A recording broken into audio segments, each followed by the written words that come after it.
Hey guys, it's Tearless here. I am currently in the heart of Azeroth. As I look down here, you can see the Maelstrom from when Cataclysm, well, it was created a long time ago, but Cataclysm is the first time we actually got to see it in-game.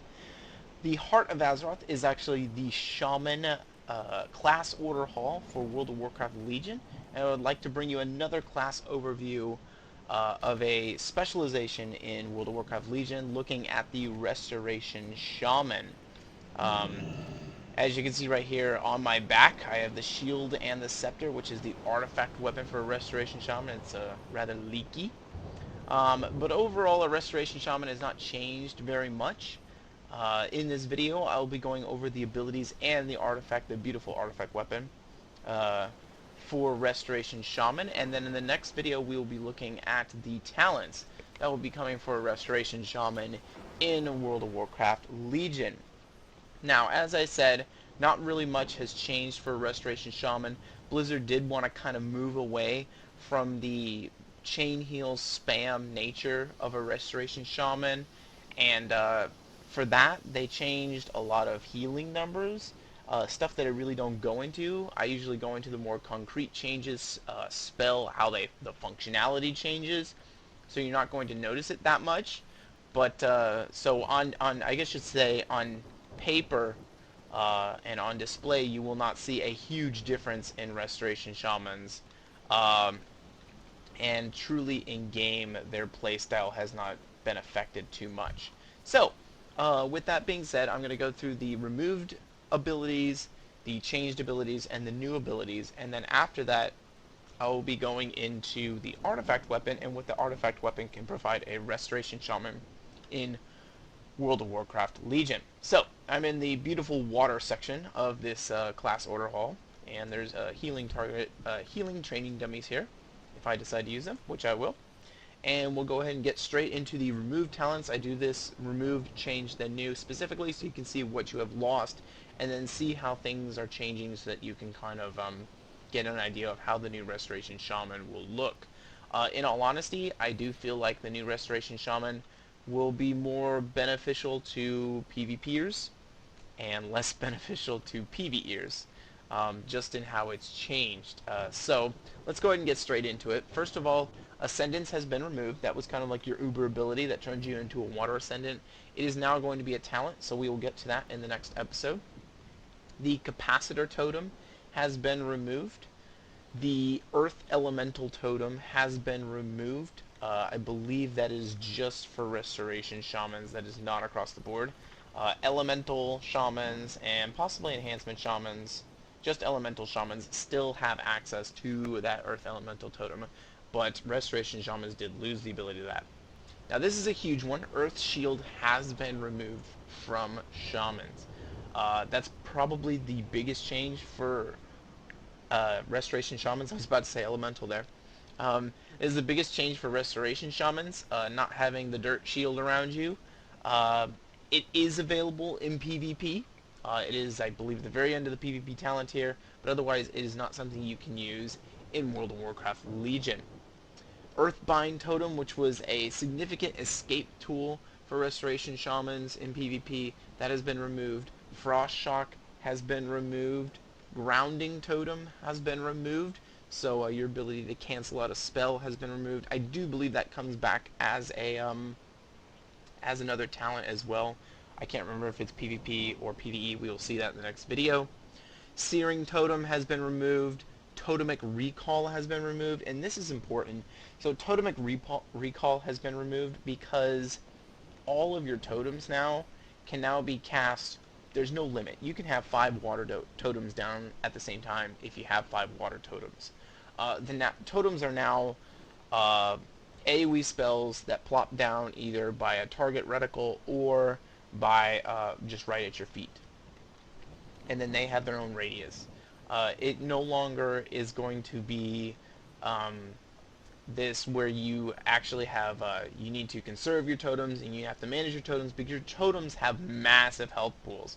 I'll go ahead and plop down a healing stream totem right now, and you can't see very well on screen, but I have 1.5 million health. So every totem that you put down has the same amount of health as you.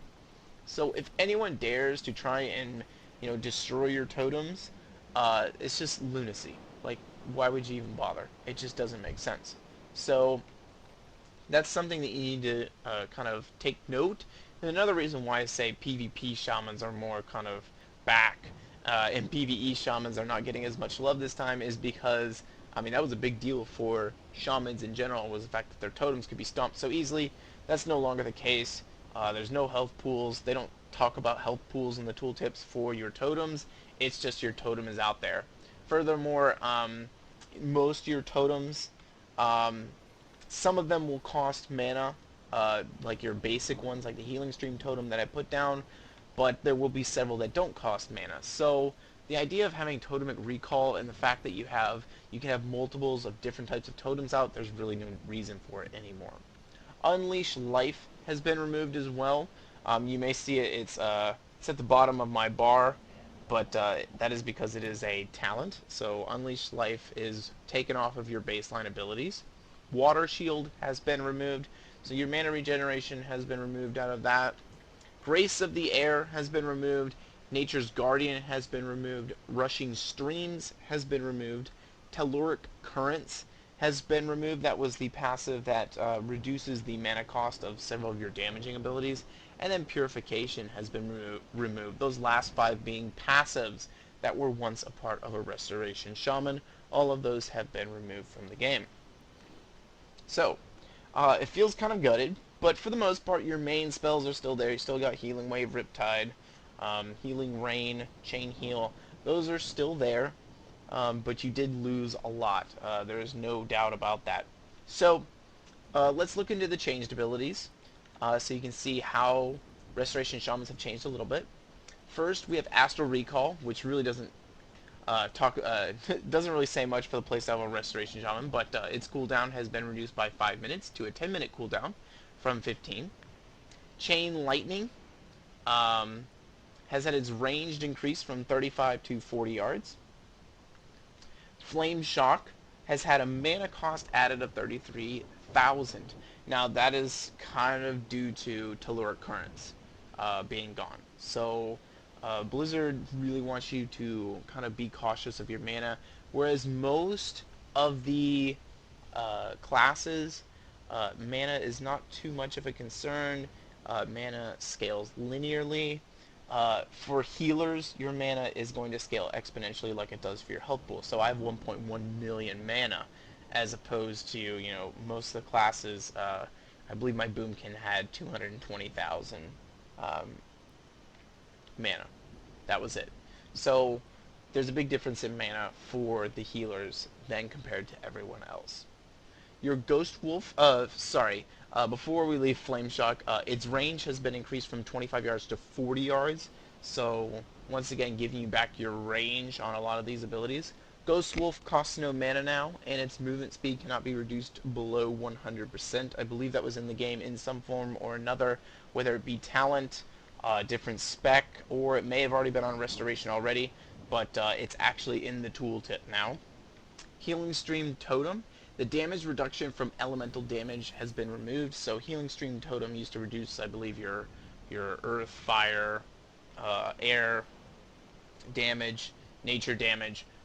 That's all been removed. So it's just, pulling up the tooltip here, it's just straight healing now. Hex has been changed, its mana cost has been removed, its cooldown has been reduced from 45 to 30 seconds.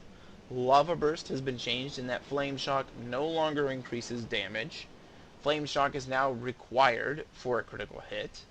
It now has a 13.2k mana cost, which comes from Telluric Currents being gone, and its range has been increased from 30 to 40 yards.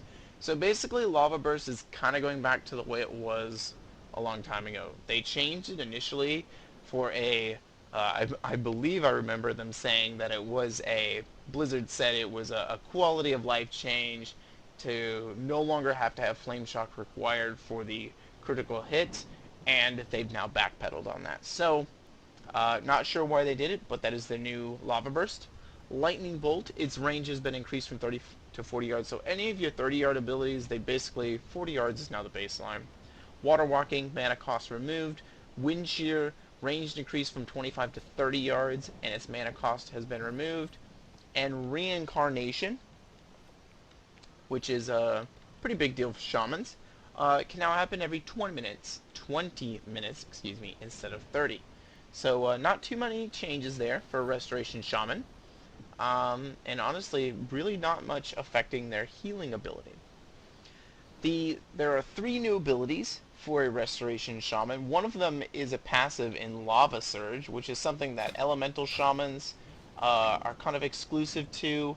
It used to be, I believe, other specs of Shaman used to be able to have it, and now they don't. They didn't after I believe it was Warlords of Draenor, and now they have it back. So Lava Surge is back. Flame Shock, damage over time, has a 15% chance to reset the remaining cooldown on Lava Burst and cause your Lava Burst to be instant. So they're giving kind of some DPS back to a Restoration Shaman, which I know PvEers don't want to hear because they really don't care about something like that. Other changes to other brand new abilities for Restoration Shaman. You have Astral Shift. Shift partially into the elemental planes, dealing 40% less damage for 6 seconds. Once again, this is, I believe, another ability that was in the game some way or form, was taken out and brought back in. So now you have it. And then lastly, we have Ancestral Vision, which is something that all healers will have, and it is your mass raid heal. And this is only available to healers now. So before, anyone could do a mass resurrection. It's not the case anymore. Now everyone has this mass resurrection, and I do not believe it leaves a debuff anymore. I believe now anyone can be mass rezzed at any point in time as long as you have a healer to be able to cast it. So that is it for a Restoration Shaman and their abilities. There's very little to talk. Most of the stuff is still the same. Really, there's not much that has changed for Restoration Shaman. Not even their effects or anything has been changed. I will say almost all of the abilities have had mana cost increases across the board. However, I did the ratio and counting on them. For the most part, most of their percentage of your mana bar for all of these healing abilities should still be roughly the same. The only thing I'm disappointed in is that they did not give a new effect for Chain Heal. I've always felt that the sound effect for Chain Heal did not match the specialization at all, and I was kind of hoping they would change it, and they didn't. But maybe next time. That's all I can say. So let's go ahead and get into the artifact weapon for a Restoration Shaman. It is called Sharasdal Scepter of the Tides. Now, when you first get this weapon, you'll start down here in the bottom left-hand corner, and you'll get Gift of the Queen. Heals up to 6 injured allies within 12 yards for 91,000 damage. So I'll go ahead and use this right here. You can see what it looks like. And I have a massive AoE reticle. We'll cast it, gets out of the way, so you can see what it looks like. It's just a big, I don't even know, it's like a big water splash. I kind of like it. At least that plays into the Restoration Shaman Flowing Waters effect much more so than Chain Heal. So, nice spell visual to go along with the artifact weapon, which is great to have.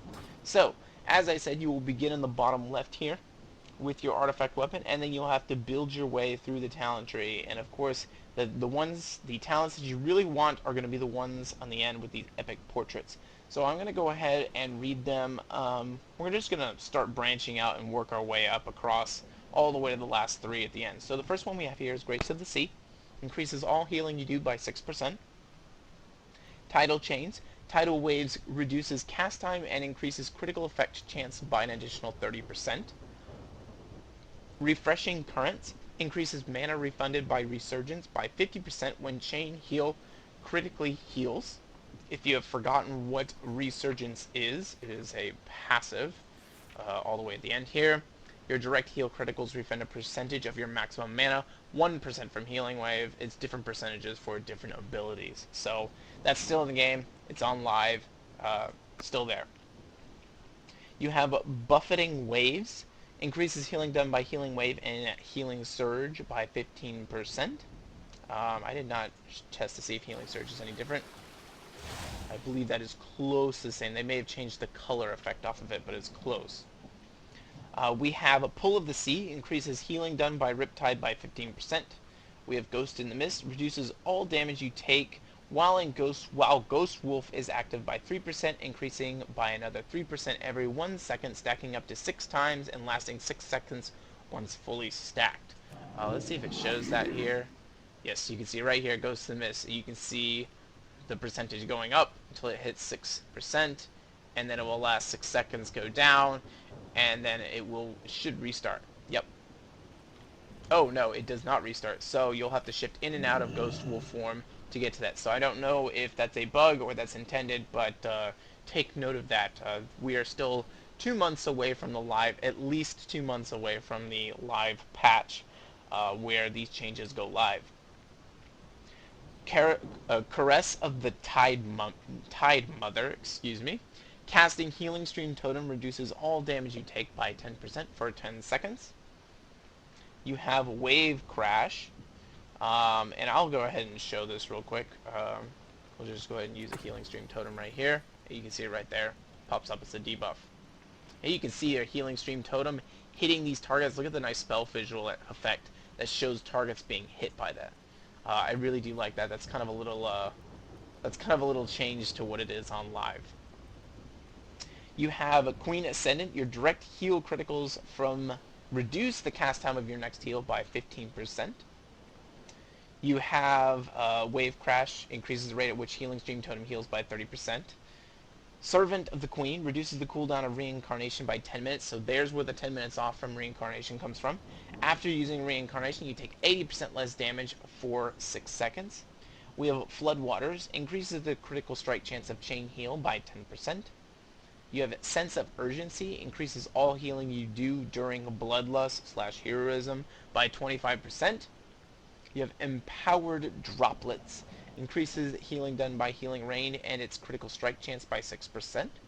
And then we have the three major ones. The first being Tidal Pools. Riptide has a chance to summon a Tidal Totem at the target's location, which heals nearby allies for 32,000 over 6 seconds. So we'll see if this actually works here. Oh, there it is right there. So you can see the Tidal Totem right there. That's really cool. Glad I got that on the first try. I would have been sitting there spamming Riptide for a while. You'll have Cumulative Upkeep. Every time your Healing Tide heals an ally, that ally gains 10% increased healing received from your Healing Tide, stacking up to 10. So I'll go ahead and use this right here so you can see. And you'll see the debuff, the buff going up. And just to demonstrate, I can have two Healing Totems now. You can see both of them there. Now healing, and the Healing Tide went away, but now you can have two Healing Totems at the same time. And then you have the third one here, which is Queen's Decree. Healing Stream Totem heals each affected ally for an additional 2,700 over 6 seconds. I believe that is the spell visual from Queen's Decree. I really like it. That's one of the nicest spell visuals I've seen for a Restoration Shaman, in addition to the wonderful water burst that you get from Gift of the Queen. We'll go ahead and use this again right here just so we can see. This is a massive AoE effect that they have here, but that's really nice. So that's everything for a Restoration Shaman. This is one of the shorter videos. It's one of the least changed classes. Like I said, I usually don't go into the specific numbers because Blizzard really likes to change those numbers all the way up until the game actually releases on August 30th. But let me tell you that the intent is for Chain Heal to be less the focus of a Restoration Shaman. Instead, make it Riptide and Healing Wave to be more of the focus on how you heal, and Healing Surge, excuse me, on how you heal in Warlords of Draenor. World of Warcraft Legion. I'm getting tongue-tied here. So, while this video may have been pretty disappointing if you're a big fan of Restoration Shaman, I will tell you that the talent trees are loaded. So many different totem options. If you look down here on my bar up the top, from Healing Surge to the left are all totems. At least half of them come from the talent tree. So There's a lot of different totems that you can have and different healing aspects that are added in the talent tree. So while the base kit for Restoration Shaman has really, it's literally the most unchanged of any specialization I've gone into so far. I promise you that the talent tree will be at least somewhat loaded, so you can actually see a little bit more there. So that's everything for Restoration Shaman. I hope you guys enjoyed this video. Stay tuned for the second part in which we will look at the talents and PvP talents for Restoration Shaman. So I will see you guys later. Tearless out.